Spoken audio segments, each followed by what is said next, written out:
como sabéis, la dinámica de hoy es que vosotros, vosotras, nos vayáis haciendo preguntas acerca de temas que os estén sucediendo, principalmente de temas emocionales, porque médicos, por ejemplo, no vamos a poder solucionar, pero sobre todo emocionales. Compartir este rato con un café, té, infusión o nada, cada uno, cada una lo que quiera, pero entre amigos, entre familia y hablar, porque bueno, pues es una situación complicada que nos hemos encontrado pues un poco de sopetón, porque nadie nos pensábamos que esto iba a ir aumentando de días, las cosas van pesando, las noticias están ahí y, y bueno, pues pueden ir pasándonos cosas a lo largo de los días, incluso a lo largo de un mismo día. Y la idea es ver pues que efectivamente todas esas cosas que nos pasan son normales, que le pasa a todo el mundo y que se pueden gestionar, que se pueden llevar y maneras de llevarlo mejor, sobre todo buscar formas para estar bien con nosotros, con las personas que nos rodean, con los que nos comunicamos a través de ordenadores y móviles, llevar esta situación de la mejor manera posible y pensar pues, que cuando todo esto termine va a haber mucha gente que nos va a necesitar enteros y cuerdos. Así que hay que esforzarse por estos días, estar sanos y sentirnos bien. Y con eso no quiero decir siempre alegres, ¿eh? Ahora lo vamos a hablar.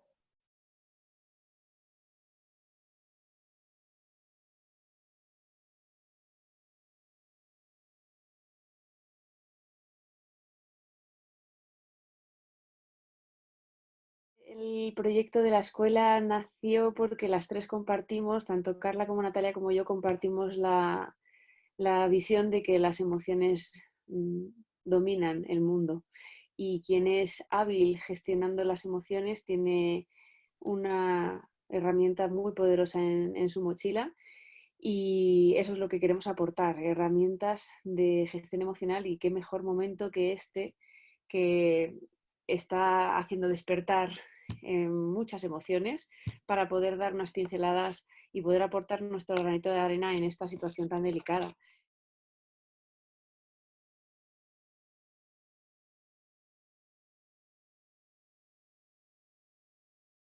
Entonces, bueno, lo más importante y lo primero yo creo que es hacer un encuadre del mundo emocional, cosas importantes que no se nos deben escapar y la primera de ellas es que no hay que negar ninguna emoción, no hay que bloquear ninguna emoción, porque en el momento en que no queremos sentir algo que irremediablemente estamos sintiendo, nuestro cerebro lo va a tratar de bloquear y no hay nada más perjudicial para una persona que bloquearse emocionalmente. Entonces, dando por hecho que tenemos que tener todos muy claro que las emociones vienen siempre para informarnos de algo importante y hay que saber escucharlo. El problema es que tenemos que saber qué es lo que cada emoción viene a informarnos, en este caso el miedo, que es la pregunta de nuestra compañera, ¿no? Entonces, vamos a ver qué viene a informar el miedo para qué aparece, porque tenemos la tendencia a pensar que sentir miedo es algo malo y que hay que huir de él.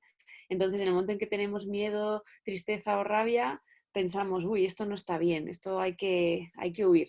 Y nada más lejos, si huís, os vais a encontrar en la vida muchas veces con esta misma sensación, esta misma emoción que viene a volver a tocar vuestra puerta y a decir, oye, no me escuchaste en su día, me vuelvo a aparecer a ti de otra manera, disfrazado de otro modo, para que me hagas caso. Entonces, lo primero y más importante es esto, ¿vale? Vamos a aceptar y asumir que las emociones vienen, hay que dejar sentirlas y poder expresarlo y ver qué es lo que hago con esto. Concretamente, el miedo viene a informarnos de una amenaza. Entonces, el miedo nos informa de amenazas que nos pueden perjudicar en distintos ámbitos, directamente hacia nuestro bienestar, pero concretamente en la situación que estamos viviendo hoy en día, la amenaza más directa es a nuestra salud o incluso nuestra vida, la de nuestros allegados. Entonces, lo primero que hay que saber es descartar si es una amenaza auténtica o es una amenaza que me he creado en mi cabeza.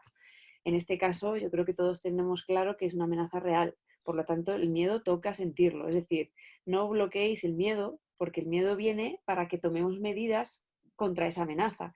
Las personas que se toman o se han tomado esta situación sin miedo, es decir, esto no es ninguna amenaza para mí ni para mi entorno, pues no han tomado medidas o no están tomando medidas de protección, de higiene, de cuidado y de precaución que les puede hacer mucho más vulnerables al COVID-19, tanto a ellos como a su entorno. De manera que no sentir miedo ante esta situación, y miedo no es terror ni pánico ni nada de esto, simplemente es percibir la amenaza, aceptar y asumir la amenaza, puede llevarnos precisamente a la vulnerabilidad más absoluta. Así que las personas que percibimos la amenaza y la aceptamos y queremos poner límites a esa amenaza para que no nos perjudique, pues somos las personas que estamos tomando las medidas que la mayoría de las personas están tomando, como quedarse en casa y no salir, aunque sea Semana Santa, la mascarilla, los guantes, la higiene del lavado de manos con jabón,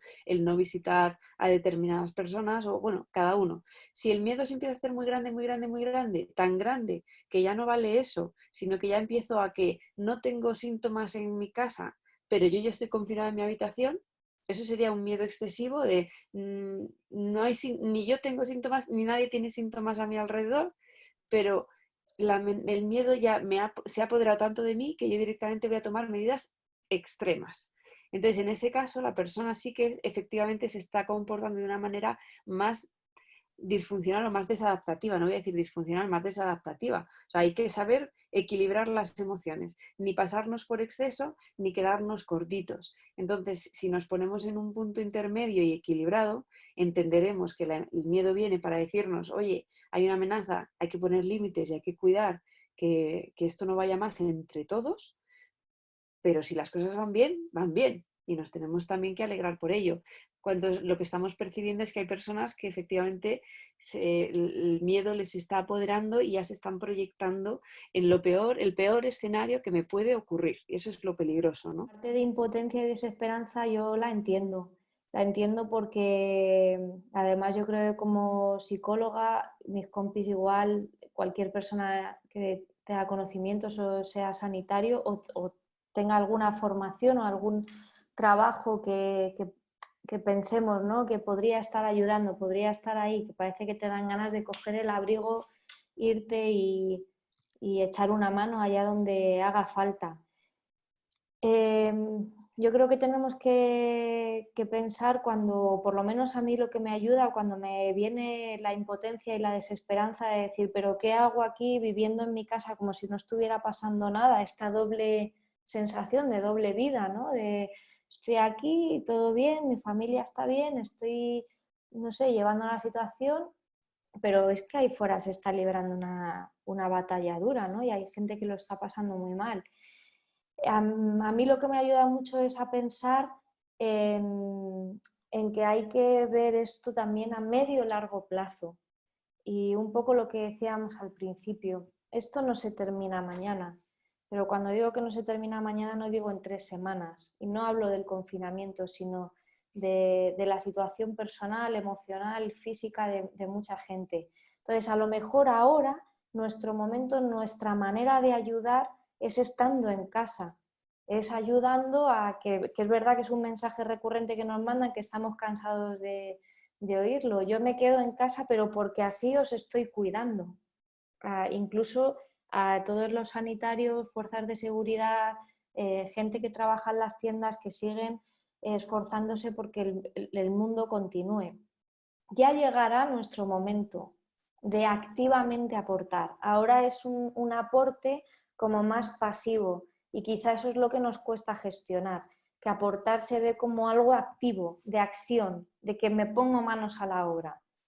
Tranquilas, tranquilos, porque nos va a llegar el momento de actuar. Ahora lo que nos toca es mantenernos sanos, mantenernos estables, para, por un lado, no agravar la situación ahora, pero por otro, a reactivar el mundo, si puede ser una versión más bonita de la que estábamos haciendo, cuando todo esto pase. Llevarnos aprendizajes, eso es lo que nos toca ahora.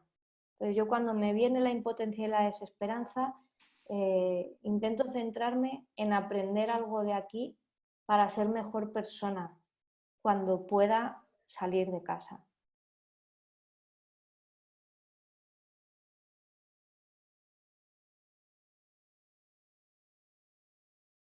la medida de lo posible, es interesante que podamos seguir haciendo aquello que querríamos hacer si estuviéramos sin esa distancia física.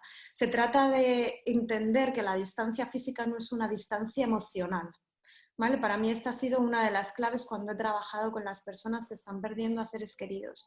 Intentar entender e integrar que la distancia física no es una distancia emocional. Y con esta premisa, pues, ¿qué es lo que podemos hacer ya en la fase de pérdida, en la fase de duelo? Pues sobre todo realizar todos los rituales que sean posibles, tanto de forma solitaria como de forma conjunta con la familia, que estén establecidos como rituales más integrados en nuestra sociedad, como rituales nuevos, en el sentido de que a lo mejor alguien de la familia quiere encargarse de hacer una videollamada grupal, leer unas palabras y que cada uno diga algo en función de esa despedida. O a alguien le apetece, en vez de decir unas palabras, dibujar, crear una poesía o cantar una canción. O a una persona en concreto de esa familia o un ser querido, pues prefiere vivirlo en solitario, pero poniendo un altar, puesto que no se puede hacer ese velatorio con esa persona que fallece, pues poder hacer un altar con fotografías, con objetos, con anclajes, con recuerdos. O si no lo queréis hacer de una manera tan visual, puede ser incluso algo más resguardado, pues un baúl de recuerdos, una caja de recuerdos.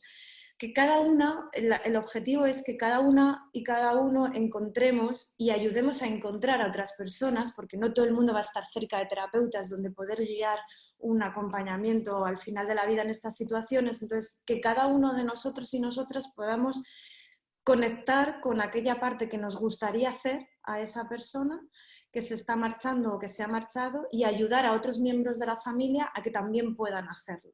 Yo creo que esto es lo más interesante. Por un lado, que la distancia física que estamos teniendo, tanto con la persona como que se va con el resto de compañeros, amigos, familiares, no es una distancia emocional, y que nos demos la oportunidad de hacer cuantos rituales necesitemos, tanto de despedida como de acompañamiento al final de la vida, porque hay gente que está en las UCIs, hay gente que está en las residencias, también de una manera aislada, y por suerte tenemos unos profesionales que, no sé si lo habéis visto en televisión, yo últimamente sí que he visto unos profesionales que incluso ponen grabaciones o vídeos a las personas, sobre todo las más mayores, que no tienen tanto acceso a la tecnología, o incluso personas que están en estado inconsciente, que ya no están sedados. Y les sigue la familia, elabora todo un grupo de WhatsApp para mandar materiales audiovisuales y la enfermera, el celador o la persona que puede se lo pone a la persona en formato audiovisual, ¿no? O audio. Y me parecen gestos tan interesantes, tan nuevos, tan retadores, que incluso, como estamos en esta charla así tan distendida, te emocionas, ¿no? Cuando los dices, cuando los ves, cuando los recuerdas. Con todas las personas que he trabajado, lo que más ha ayudado es a saber que pueden hacer lo que se puedan permitir, acompañar en los últimos momentos a nivel audiovisual y también a despedirse a nivel de rituales. En esta charla distendida, en este café, en este té que nos estamos tomando, pues pretendemos también abrir una puerta a aquellas personas que quieran saber más. Y la suerte es que hemos podido hacer durante estas 3 semanas muchos materiales, y uno de ellos específico va sobre duelo y preduelo.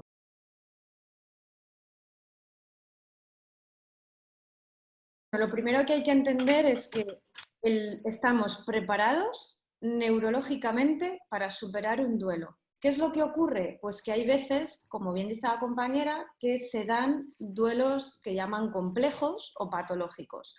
¿En qué consiste esto? Y parte de la base de que el duelo no es una etiqueta diagnóstica, no es un trastorno, ¿vale? No está puesto en ningún manual diagnóstico, ni es en plan de tienes un problema psicológico porque tienes un duelo. No, para nada, es un estado natural, no normal, sino natural del ser humano. Entonces, estando preparados neurológicamente para esto y sabiendo que es un estado natural por el que pasamos cuando perdemos un ser querido, es interesante saber que un duelo complejo no se va a volver complejo o patológico hasta dentro de 6 u 8 meses. Si se vuelve complejo o patológico, no será en función de lo que hagamos ahora, sino de lo que lo vayamos haciendo durante los próximos 3, 4 o 6 meses. Entonces, efectivamente, hay que hacer los rituales que quieras y necesites desde el punto de la comodidad y desde el punto del acompañamiento. Es como imaginarte que efectivamente lo harías así si la persona estuviera cerca o si la familia estuviera cerca. No hay una forma específica, ¿vale? Pero hay personas que están colocando nuevas fotografías, ¿no? Que no estaban esas fotografías en la casa, pero muere un ser querido y de repente echas mano del baúl de los recuerdos y dices, ostras, qué bonita es esta foto, venga, pues la voy a poner. Mirar, el objetivo del altar, de los rituales, es honrar a la persona. Y la puedes honrar haciendo una carta y quemándola para que de alguna forma pues, puedas expresarlo y luego puedas deshacerte también de esa carga, como haciendo una carta y dejándola ahí. O sea, puedes poner el altar y luego cuando sientas que ya has hecho el ejercicio quitarlo, o puedes dejar el altar los días que creas necesarios. Ahora mismo es una situación tan nueva que cualquier ritual de despedida o de acompañamiento virtual, desde mi punto de vista como psicóloga, va a ser positivo. Luego después, cuando pasen 2 meses, 3 meses, 4 meses y tengamos que enfrentarnos a nuevos retos como ver a la familia, como ir al cementerio, como a lo mejor esas cenizas que nos dan poder esparcirlas, bueno, pues nos estamos despidiendo con este altar una vez, pero no va a ser ni una vez ni la única. Va a ser como un punto de contacto y empezar a decir adiós, que esto es lo más interesante. Para poder elaborar una pérdida, primero hay que decir adiós. Entonces, la manera de decir adiós puede ser de muchas formas. Si el ritual no lo ves claro, pues no lo hagas, haz otro. Uno que vibre contigo y con tu familia o tus seres queridos.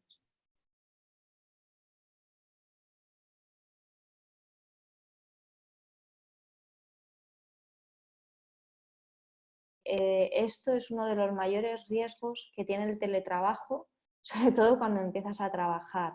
La enorme presión que se siente por ser productivo las 24 horas del día, los 7 días de la semana, porque como tu oficina es tu casa, cualquier momento es bueno y se entiende que como tú no estás gastando tiempo en desplazamientos, tú no estás dedicando tiempos para bajarte a tomar un café con los compañeros, no estás, o sea, es tan brutal el agujero negro, o yo por lo menos lo viví así durante un periodo, el primer periodo de teletrabajo que yo cuando empecé, los 2 primeros años, yo lo definía como esto es un agujero negro del que tengo que salir, porque todo el rato hay una cosa y es que con el trabajo nunca termina.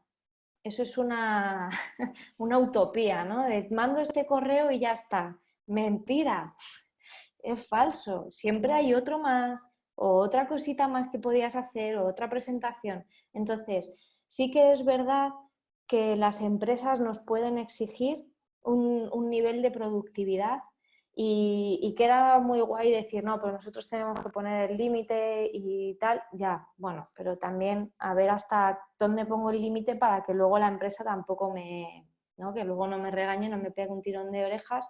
A mí lo que me ha servido para ponerme límites en el trabajo y poner límites también en mi trabajo a mis superiores es la plena conciencia de que si yo no estoy mentalmente sana y eso implica no estar trabajando continuamente y romper, o sea, en algún momento decir hasta aquí llegó mi productividad de hoy, empiezo a ser ineficaz. Con lo cual, al final, la productividad, que es lo que le interesa también a la empresa en este caso y a mí como trabajadora de un trabajo que me apasiona, yo marco mis prioridades, yo quiero ser productiva. Y eso no es igual, siguiendo una lógica, no es igual a estar trabajando continuamente. Entonces,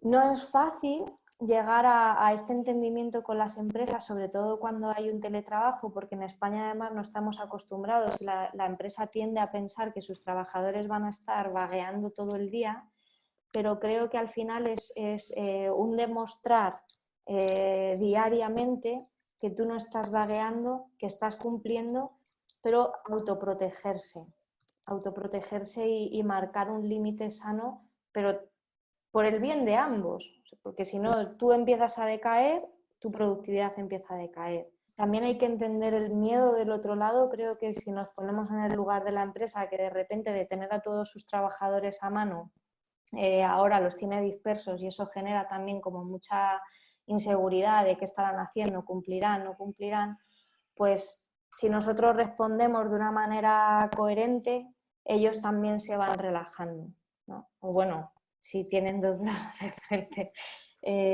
también se van relajando. Pero bueno, no es fácil, pero hay que, por la propia salud y la propia productividad, hay que esforzarse por hacer este trabajo.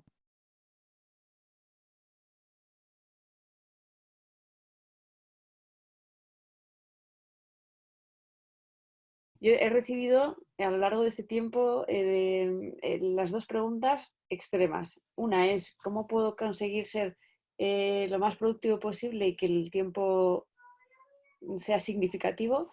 ¿Y cómo puedo conseguir disfrutar un poco de esta situación y no presionarme tanto con todo lo que tengo que hacer?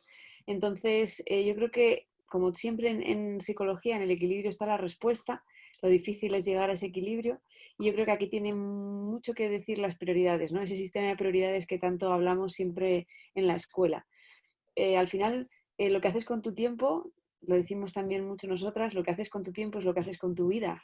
Y tenemos que decidir qué es lo que queremos, cuál es nuestra versión, nuestra versión de COVID-19 que queremos vivir, cómo queremos contar, qué persona fui o qué hice durante este confinamiento.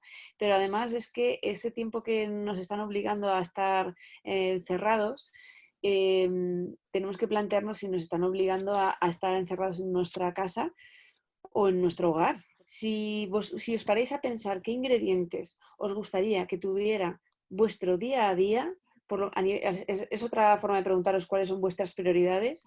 Esto clarifica un poco. El otro día en una charla también muy parecida nos decía una compañera, pues yo me rijo por la frase de quien gana a la mañana gana el día. Es decir, que la mañana no se me escape, pues levantarme pronto, adecentar la casa, preparar una buena comida, y cuando tengo lo que esa persona considera como prioridades importantes ya básicas creadas que quiero que mi día a día no se pierda, entonces ya paso a lo siguiente. Pero para pasar a lo siguiente hay que tener claro qué va primero. Por eso estamos hablando de prioridades.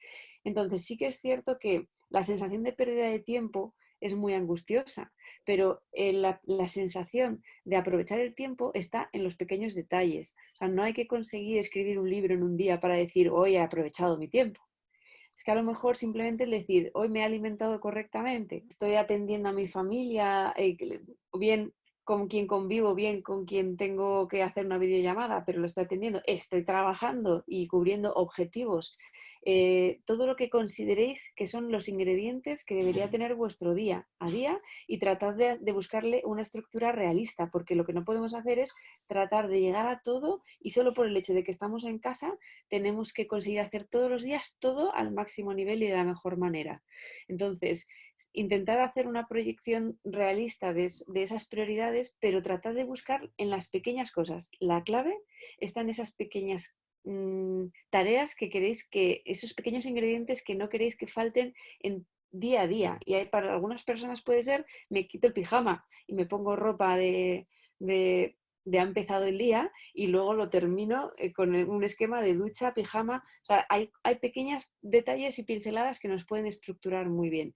Y hay para otras personas que lo que quieren es aprovechar a hacer todo lo que no pueden hacer generalmente porque se dedica mucho tiempo en desplazamientos de aquí al trabajo, y entonces están retomando a lo mejor instrumentos, o están haciendo tareas que siempre habían querido hacer, o están leyendo la pila de libros que nunca tienen tiempo. Pero a lo que queremos ir es a que no se agobie tampoco la sensación y percepción de que, como estoy en casa, tengo que hacer todo lo que nunca me da tiempo a hacer, y entonces lo vivo igual, con insatisfacción y con ansiedad, que son, desde mi punto de vista, los dos grandes males de este momento, de este siglo, es la ansiedad y la insatisfacción crónica. Nunca nada nos parece suficiente, nunca nada nos parece bien.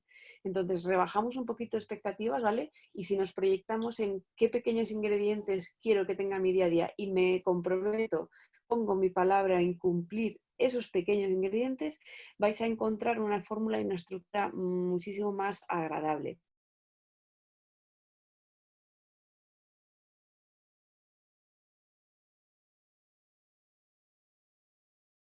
Se trata de estrategias de afrontamiento. Si nos vamos al mundo de las adicciones, pues ¿cómo nos enfrentamos al mundo? ¿Cómo nos enfrentamos a las crisis?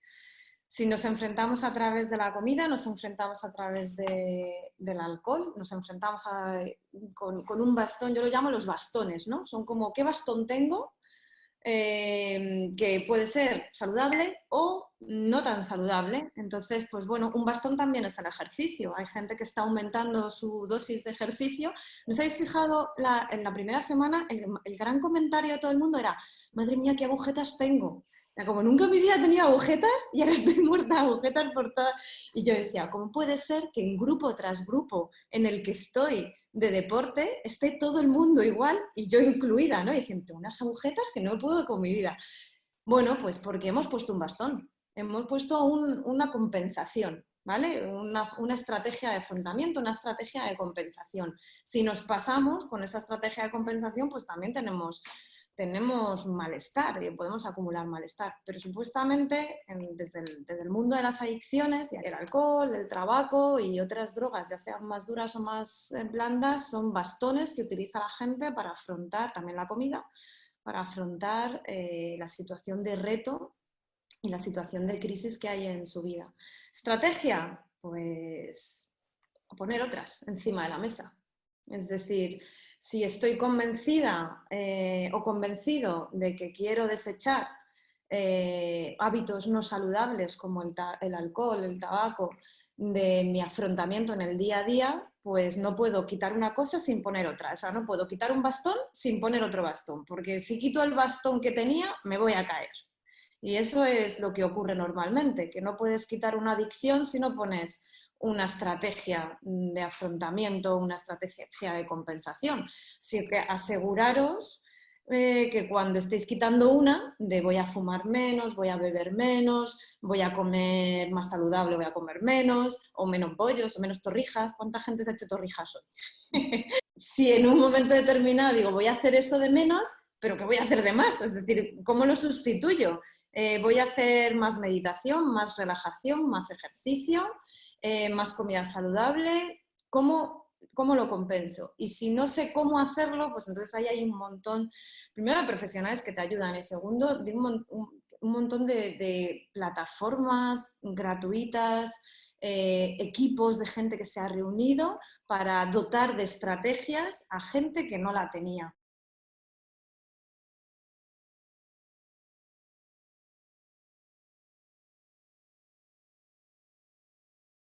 Lo importante que es cuando queremos ayudar a otra persona en no caer en simpatía, pero lo importante que es que a día de hoy todos reforcemos nuestra empatía por otras personas. Entonces, ¿a qué me refiero con que no es lo mismo simpatía que empatía? Cuando yo estoy sintiendo empatía, ya lo habréis oído un montón de veces, es esta frase que dicen de ponerte en los zapatos de la otra persona. Pero tú sigues siendo tú. Lo único que intentas es pensar, esta persona, pues hasta donde conozcas de su vida, ¿no? Ha llevado esta vida, ha tenido esta formación, ha tenido esta situación familiar, creció en esta familia de estas características, sus parejas o su pareja actual, su vida familiar es esta. Es decir, no es pensar, si a mí me pasa lo que a esta persona le está pasando en mi vida ahora, ¿cómo me sentiría yo? Porque eso es otra cosa, eso es simpatía. Si yo ahora mismo pienso, joder, es que si mi padre estuviera en la UCI, ¿cómo pues me vengo abajo. Me vengo abajo porque me pondría triste, porque pero entraría en un estado que me costaría mucho poder ayudar a otra persona, porque me pongo en la misma situación que esa persona, porque estoy pensando en mi familiar. No estoy diciendo cómo se puede estar sintiendo esta persona en su situación. No sé si veis la diferencia. Yo cuando estudié esta parte nos ponían un dibujo. Entonces había una persona que estaba metida en un pozo y había una escalera, pero no la veía, no sabía cómo salir del pozo. Cuando te metes dentro del pozo con esa persona y entonces ya no tienes luz, no te acuerdas dónde está la escalera, no te acuerdas de cómo podías salir de ahí. Y la diferencia que es estar desde arriba, pero pensando, la persona que está abajo no tiene luz y no ve la escalera.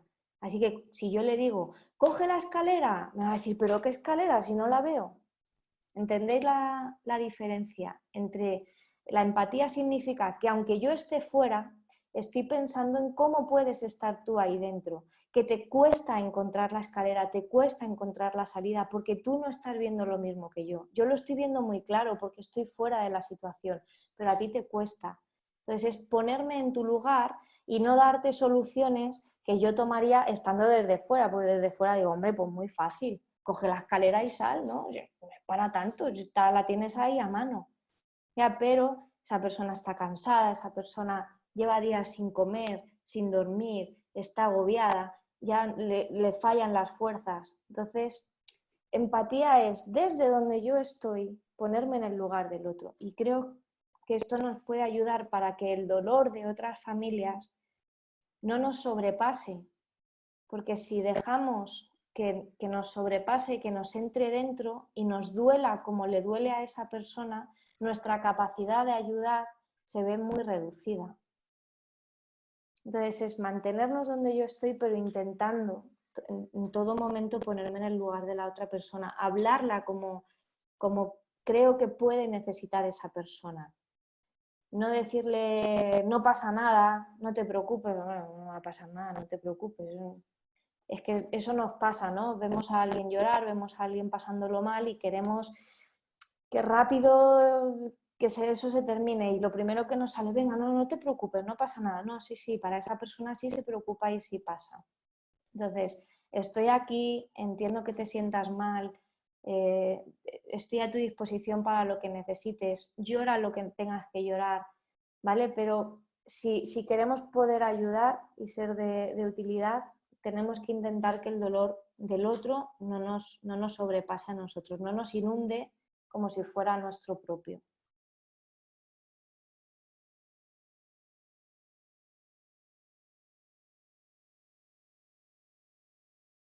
A mí me ha ocurrido que cuando mi madre se ha puesto mala y ha tenido fiebre, pues es como, me muero de dolor y no tengo forma de calmar esta ansiedad y no puedo ir a ayudarla a su casa. Primero porque no puedo viajar, segundo porque me estaría poniendo en riesgo yo también y entonces no ayudaría.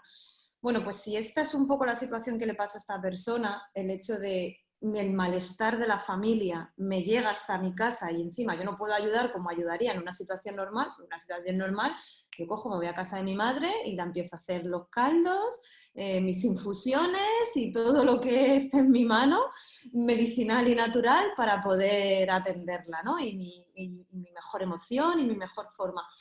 Pero en este caso no puedo, tengo que echar mano a la creatividad. Tengo que buscar la manera de poder ayudar desde la distancia. Y a lo mejor es tan sencillo como mandarle un chiste contado por mí disfrazada, por ejemplo, ¿no? O tan sencillo como leerla una poesía en un audio y mandársela. O pues nunca me he puesto a hacer una interpretación de una canción, pero sé que a mi madre le gusta mucho una canción y venga, pues voy a cantar aquí un bolero y se lo voy a mandar. Porque la frustración de no poder ayudar como podríamos haber ayudado en otra circunstancia, ese malestar de qué hago, no puedo hacer nada, pues te puede comer un poco por dentro. Entonces hay que echar mano a la creatividad. Es una muy buena oportunidad, la verdad, la que se nos está poniendo para rompernos la cabeza y hacer cosas que no nos íbamos a imaginar que íbamos a hacer. A mí me fastidia muchísimo disfrazarme, tengo un sentimiento de vergüenza alucinantemente alto cuando me tengo que disfrazar, de hecho no me gustan los carnavales, no me gusta nada de esto. Pero resulta que me acabo de disfrazar por primera vez y he entrado en una videoconferencia con un montón de gente disfrazada y haciendo el tonto. Y lo he disfrutado como una nana y me he puesto en una situación nueva para mí, ¿no? Es un poco echar mano de la creatividad para cuidar a los otros y a veces ponernos en situaciones nuevas. Te cojo la palabra un poco, Natalia, respecto a esto, porque me parece uno de los grandes aprendizajes que esto nos está dando, es que cada vez que el mundo, digamos que siempre que nos ponemos en situaciones nuevas, nos vemos con una nueva parte de nosotros mismos que desconocíamos, ¿no? Entonces, esta situación es lo suficientemente diferente, novedosa, como para que todos nos estemos redescubriendo. Entonces hay una frase que quería rescatar de las miles de frases que van por las redes sociales últimamente, pero me pareció especialmente interesante, que dice: cuando la situación es buena, disfrútala. Cuando la situación es mala, transfórmala. Y cuando la situación no se puede transformar, transfórmate tú. Entonces yo lo que creo es que aquí está un poco la clave de lo que tenemos que hacer, y parte de la gestión de todas las preguntas que nos vayáis a poner.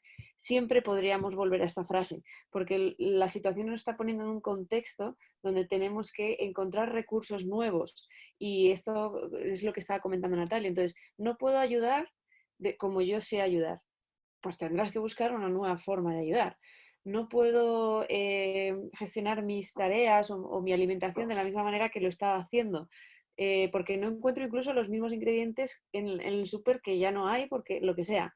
Pues tendrás que encontrar otra nueva forma. Entonces, aprovechemos esta situación para hacer ese redescubrimiento y esa transformación nuestra, y permitirnos encontrar otra distinta versión nuestra, no distinta, sino, bueno, pues con parcelitas que podamos construir sobre ellas, porque eso se nos va a quedar, eso va a ser nuestro. Y cuando termine la situación de alarma, el confinamiento y demás, pues habremos descubierto una parte nuestra que a lo mejor podemos seguir potenciando y desarrollando. Entonces, en muchas ocasiones, la tristeza, cuando viene a informarnos de que estamos perdiendo algo, en este caso estamos perdiendo libertad de movimiento, incluso libertad de poder salir a dar una vuelta, estamos perdiendo en algunas ocasiones también trabajos, dinero, en otras ocasiones incluso seres queridos. Todas estas pérdidas vienen, pero no es cuestión de padecerlas en un rincón de casa llorando, sino vienen y tenemos que resolverlas de alguna manera. Y tendremos que buscar, como comentaba Natalia, formas nuevas y creativas de despedirnos de una persona a la que no podemos despedir física y presencialmente. Tenemos que descubrir nuevas formas de llevar a cabo rutinas en casa que establezcan unas prioridades que me permitan sentir satisfacción y plenitud. Tenemos que redescubrir todo esto, ¿vale? Entonces, os animamos a que encontréis esa forma nueva de estar en el mundo. Mira, estaba rescatando ahora una frase de Natalia y Katia lo conocen bien, en un libro que se llama Las estrellas siguen creyendo en nosotros, de Luna Gutiérrez Cepeda, que me gusta mucho, y creo que es una frase solo, pero me parece súper, que vamos, que viene que ni al pelo en esta situación, que dice: hay puentes que crean lazos invisibles. Y yo creo que al final es lo que estamos haciendo en esta situación, ¿no? Estamos creando unos puentes que crean unos lazos invisibles, incluso con las personas que se nos van o con las que siguen y no podemos abrazar, con las que no podemos ayudar, pero se pueden crear esos lazos invisibles y se pueden crear esos puentes. Claro que sí, hay que encontrar la manera, cada uno la suya.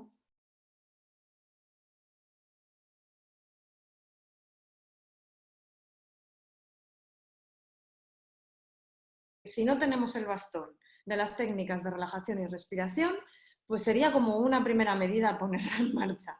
Un rincón de la casa que normalmente se llama el rincón seguro, o el rincón de la tranquilidad, o el rincón de la meditación, es como habituar, ya que la casa se está transformando, porque tenemos nuestro rincón del trabajo, nuestro rinconcito del entrenamiento, o sea, ya que la casa se ha transformado en un montón de rincones nuevos que hemos tenido que poner para desarrollar nuestras actividades de vida cotidiana, pues incluyamos el rincón de la seguridad, el rincón de la tranquilidad, el rincón de la paz, de la meditación, llamarlo como queráis. Y si no tenéis las estrategias estrategias, de herramientas de respiración y relajación, es un buenísimo momento, ya no solo por esta crisis, sino por lo que pueda venir más adelante en vuestra vida diaria, que las tengáis incorporadas. Independientemente de esto, que sería como el tip clásico, es interesante que antes de echarte en la cama, cerrar los ojos e intentar olvidar el mundo, ayudes a tu cerebro a realmente desconectar desde la parte más consciente de ti. ¿Vale? Porque si no, probablemente lo que ocurre es o que no te puedas dormir o que tengas alguna pesadilla, que el cerebro a veces es muy revelador en ese sentido, o que no tengas un sueño reparador. Pues el sueño reparador yo diría que es una de las cosas que más protege nuestro cerebro. Así que antes de dormir, antes de ese quiero desconectarme y cerrar los ojos y que sea otro día, os propongo coger una libreta, un cuaderno y un bolígrafo. Y para aquellos sanitarios, sobre todo, es describir en una lista, lo más descriptivamente posible, por qué elegisteis esa profesión, por qué elegiste ser enfermera. Y hagas toda una lista de los motivos que te llevaron a escoger esa profesión y cómo en los momentos en los que sabes que has ayudado a gente, pues los puedas describir, de qué es lo que cuál es el impulso, qué es lo que te llama a eso. Y luego después que describas cada día antes de acostarte como una especie de mini relato de una frase, 2 frases, 3 frases, lo que te salga, en forma de película, en plan de ¿cuál es la peli que he vivido hoy? Y que le pongas un título a esa peli. Es decir, que de alguna forma puedas ayudarte de una escritura terapéutica y a su vez también creativa, poniéndole un título a la película de hoy y describiendo la película de hoy en 3, 4 frases, de tal manera que quede ahí plasmada. ¿Qué es lo que te vas a encontrar después de una semana creando títulos de películas y poniendo pues poniendo precisamente esas palabras de dentro fuera? Pues te vas a encontrar casi como una especie de diario terapéutico, diario emocional o una serie terapéutica, por así decirlo, de tu vida y de lo que estás pasando. Entonces sí que es verdad que escribir tu propia peli de cómo estás viviendo esto en la primera línea de batalla, que es la más difícil de vivir esta peli, porque cada uno está viviendo su peli desde su lugar. Yo estoy aquí en mi casa, de mi pueblo, viendo a la gente por la ventana y saliendo lo mínimo posible y atendiendo a mucha gente con problemas por teléfono o por videoconferencia. Y no es mi peli igual a la tuya que estás viviendo, no se parece en nada. Tú estás en otra línea de batalla, ¿no? Y la gente que está en los supermercados también, y la gente que es camionera también, y los que son telefonistas también. O sea, cada uno está viviendo su peli. Bueno, pues si cada día, antes de dormir, le pones un título a esa peli, al título como si estuvieras haciendo una serie, y la describes en 3 o 4 renglones, pues cuando termine todo esto vas a poder echar mano de toda esa experiencia y vas a poder probablemente integrarla de una manera positiva. Y esto es lo más interesante del ejercicio, que la integración que tengamos de esta situación sea lo más agradable posible a nuestra cabeza, a nuestra mente, a nuestra forma de ser. Es como trabajar en el presente para que cuando estemos en ese futuro próximo donde vivamos la vida que nos toca vivir con otra normalidad o a lo mejor pues volvemos a recuperar ciertos hábitos dentro de 3, 4, 5 meses, echemos mano de todo lo que hayamos vivido y no se nos olvide cómo lo hemos vivido para poder integrarlo, porque ya no vamos a ser la misma persona, somos esa persona con una pandemia. Es como la gente que vivió una guerra. Entonces, si aquellas personas que vivieron una guerra lo integraron dentro de su forma de estar en el mundo, pues probablemente después de esa guerra echaban la vista atrás y podían contarlo con algo que tuviera sentido. Entonces, el objetivo, Andrea, es que en un momento determinado puedas contar todo ese dolor, puedas contar toda esa película que has vivido de una manera que tenga sentido tanto para ti como para los demás a quien se lo tengas que contar. No sé si este ejercicio puede ayudarte a ti o a otras personas.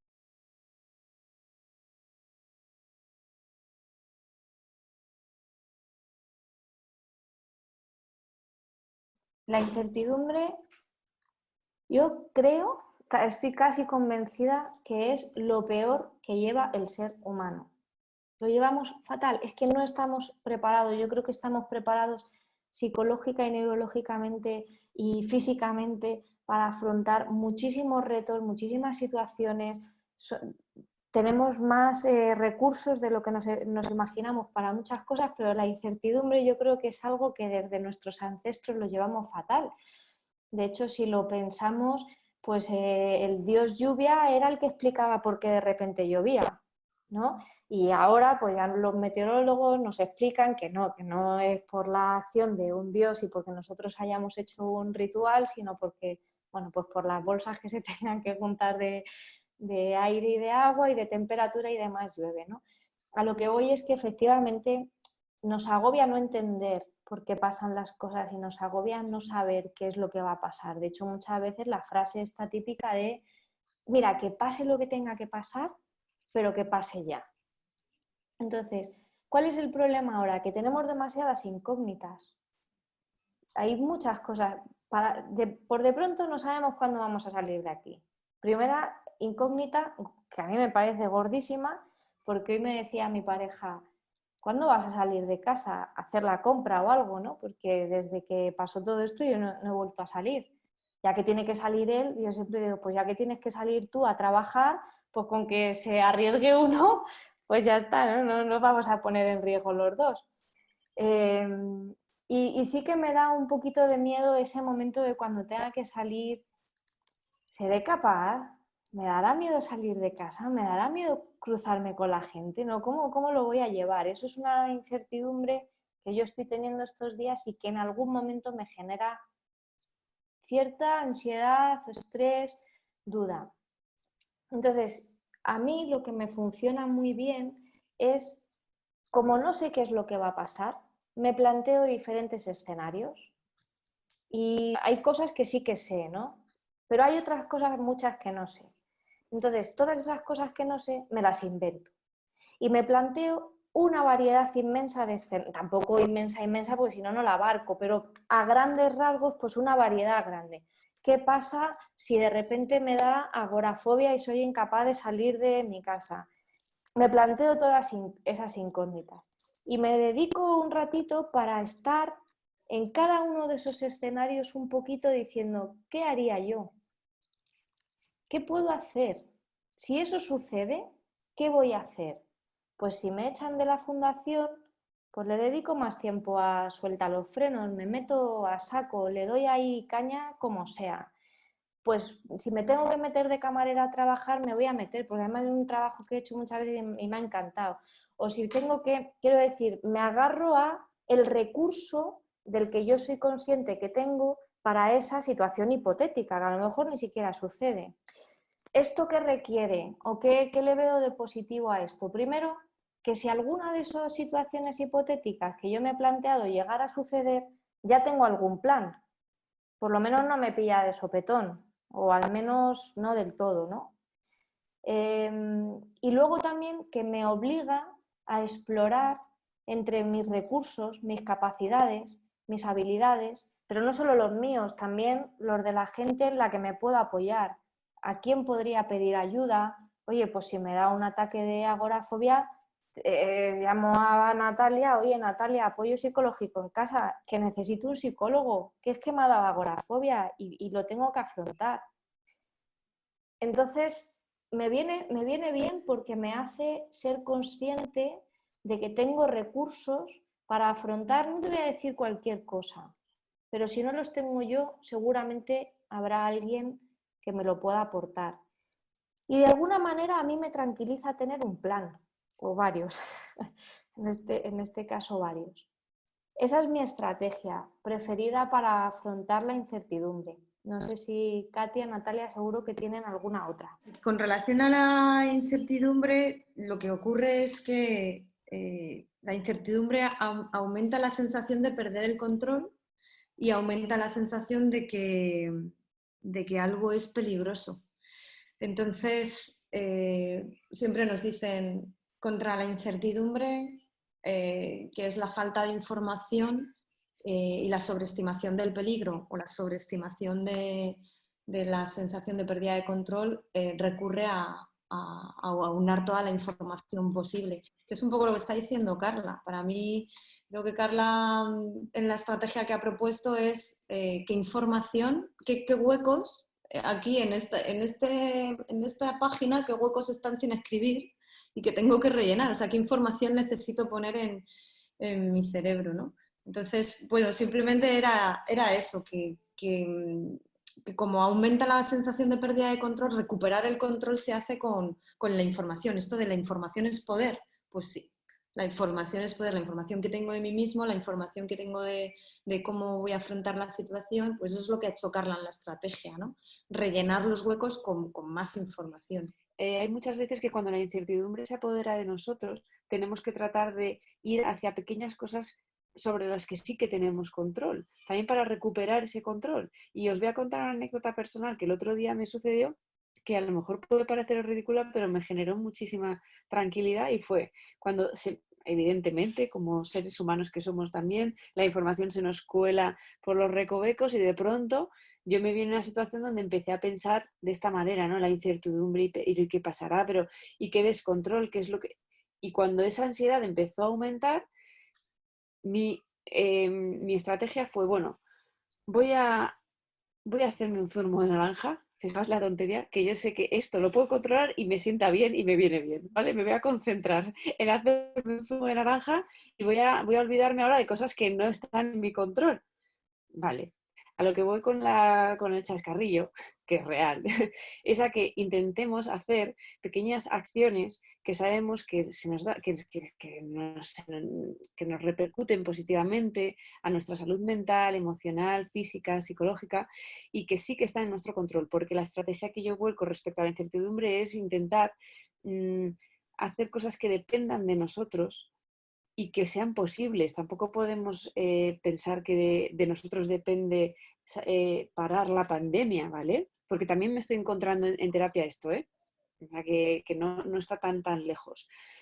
Entonces, cosas que dependen de mí, que puedo controlar, por pequeñas que sean, y que son posibles. Entonces, intentamos ponerle el foco en esto. Hay una frase que yo utilizo mucho y es: donde pones la atención, pones tu poder. Entonces, si ponemos el foco en la incertidumbre y vemos que no tenemos forma de responder, entramos en una situación de desprotección emocional máxima. Si pongo la atención en cosas que sí que puedo tratar de ponerle remedio, por pequeñas o insignificantes que parezcan, mi sensación de control aumenta, la ansiedad baja, ¿vale? El exceso de futuro, decimos nosotras siempre, es un aliado extremo de la ansiedad. Entonces no podemos proyectarnos mucho más allá de 2 semanas que nos han dado para saber cuál es nuestra realidad, porque nos vamos a meter en la boca del lobo, ¿vale? Entonces cuidado con ese exceso de futuro. Así como el exceso de pasado nos puede llevar a un estado un poco más melancólico o incluso a nivel más clínico, un estado depresivo, ese exceso de futuro es muy ansiógeno. La incertidumbre es la que nos agarra a estar viendo las noticias y las redes continuamente, y hay veces que no es la mejor estrategia, ¿vale? Cuidado con esto.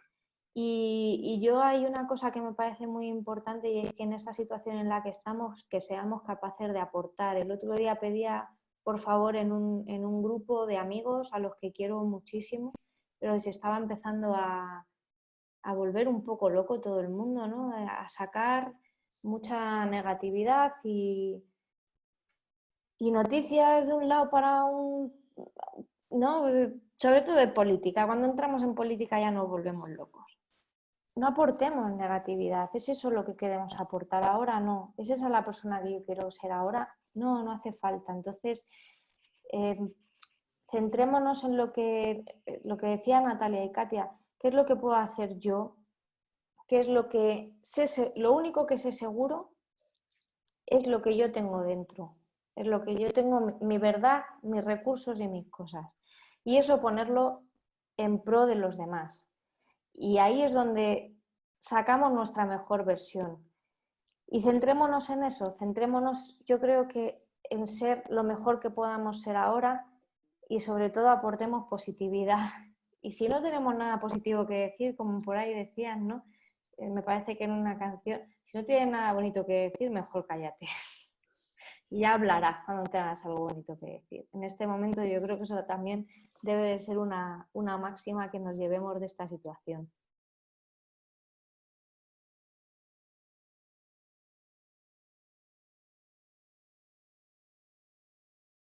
A estas alturas del confinamiento nos estamos viendo con una desregulación energética.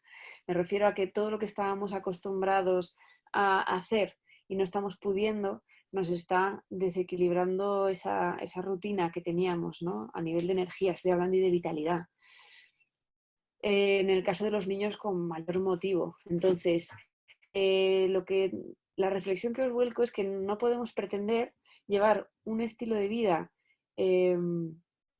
activamente más bajito y pretender seguir todas las rutinas y que no nos afecte. Es decir, si seguimos comiendo igual y seguimos, por ejemplo, que la alimentación tiene mucho que decir al respecto, si seguimos comiendo igual pero estamos moviéndonos muchísimo menos, tendremos consecuencias. Si estamos moviéndonos muchísimo menos y mucho menos cansados, no podemos pretender dormir las mismas horas de sueño. O sea, de alguna manera se está moviendo algo en nuestro propio reloj biológico. Entonces, el otro día una persona con la que hablaba me comentaba esto y dice, pues yo nunca había pensado, o sea, pues estamos comiendo pues, las recetas de siempre y las cantidades de siempre. Pues si no estáis teniendo el movimiento de siempre, a lo mejor os tendríais que plantear esto. Los niños también estamos, las que somos mamis y tenemos niños alrededor, pues también nos está costando que se vayan a acostar, bueno, que duerman todas las horas a las que estaban acostumbrados a dormir, se vayan a acostar a la hora a la que se iban. Bueno, pues normal también, tampoco podemos pretender meterles en la cama a las 8:30 como cuando van al cole, 8:30, 9, porque no están gastando tampoco igual, no se están pudiendo mover. Entonces eso primero como reflexión marco.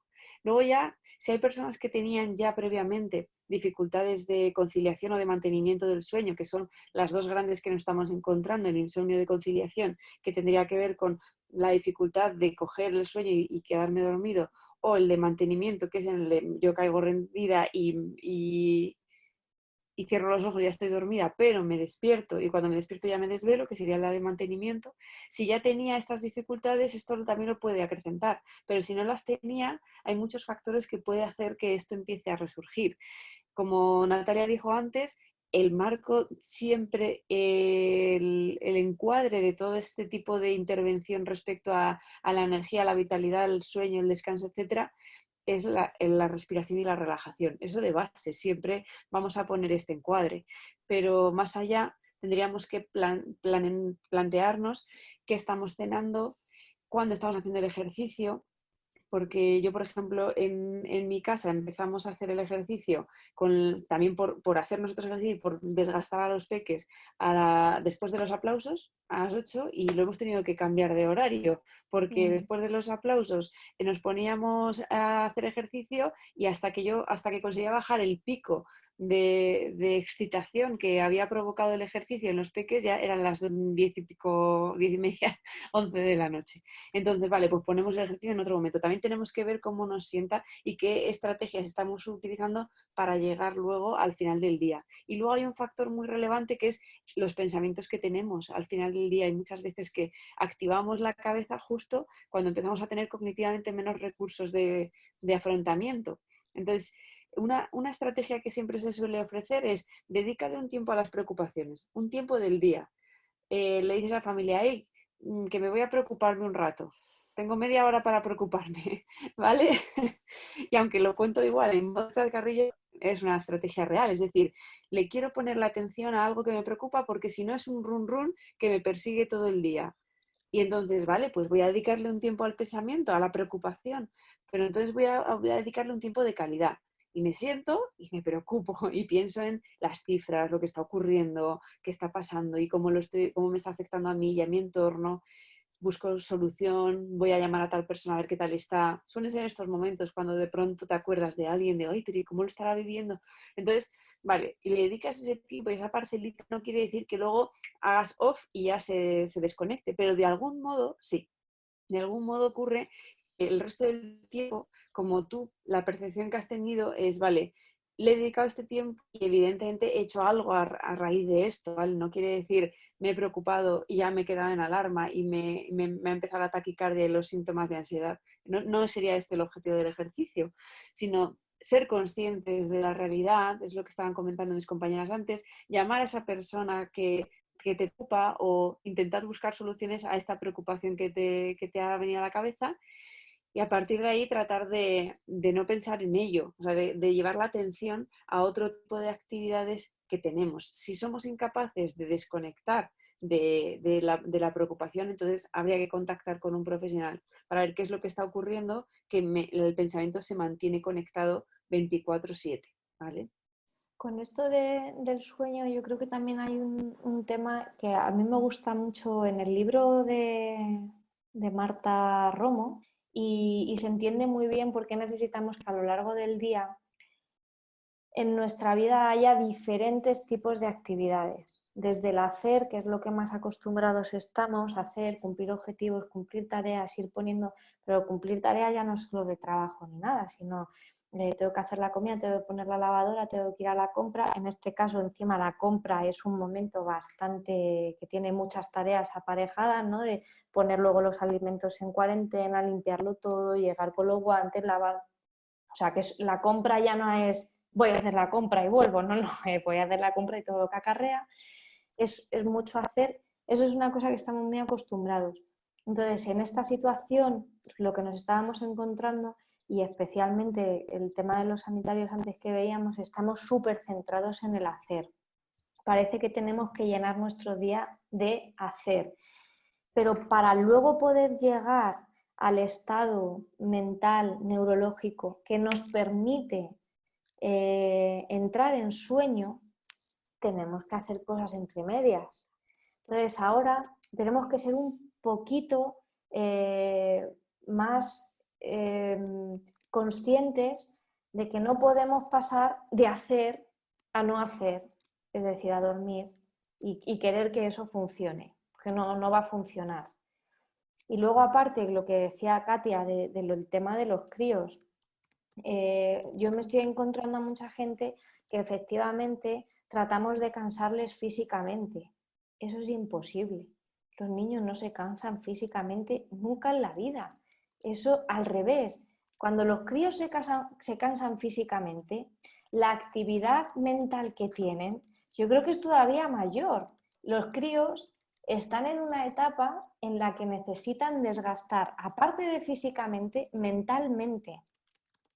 No están yendo al cole, no están viendo a sus amigos, no están teniendo esas interacciones en las que ellos aprenden y en las que su cerebro se cansa tantísimo, con lo cual llegan a la noche, pueden estar cansados físicamente porque les hemos puesto a entrenar con los miles de vídeos que hay chulísimos de juegos físicos para los críos para que descarguen energía física, pero se nos olvida que tenemos que ponerles retos mentales para que mentalmente se gasten, porque si mentalmente a los adultos nos pasa casi lo contrario, estamos muy desgastados mentalmente y poco físicamente, y hay como un desfase. Pues tenemos que encontrar el equilibrio entre adultos y niños y desgastarnos tanto mental como físicamente, porque si no, cuando lleguemos al momento de dormir no lo vamos a conseguir, ni nosotros ni ellos, y aquello va a ser una batalla campal entre adultos y críos a ver a quién conseguimos dormir antes.